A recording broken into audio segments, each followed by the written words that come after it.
So let's take a look in regards to command timing. We enable the drive every time we run the program, but we're not disabling the drive. Obviously, at the end of the move, you don't need to disable the motor. You would lose holding position if that was the case. But let's after we come back to x0, let's do a drive off x, and let's see what happens. I want to get into command timing, and this will be a good example. So let's go ahead and go in the terminal window. Let's make sure we're at the prog0 prompt, and then let's do an lrun.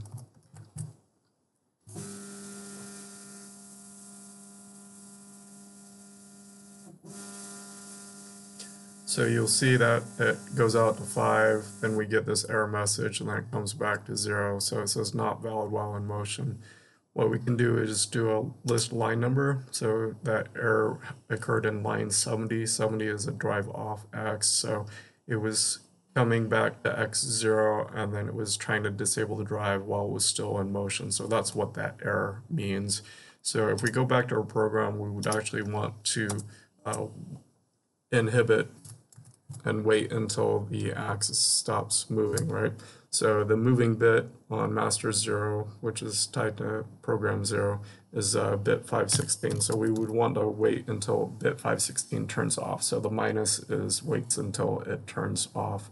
So let's go ahead and download that and run that and see what happens.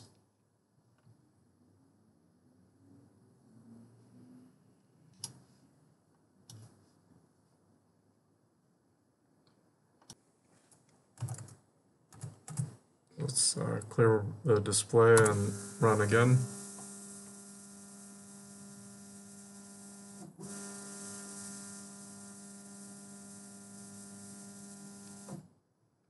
So it comes back to 0, and then it disables the drive. So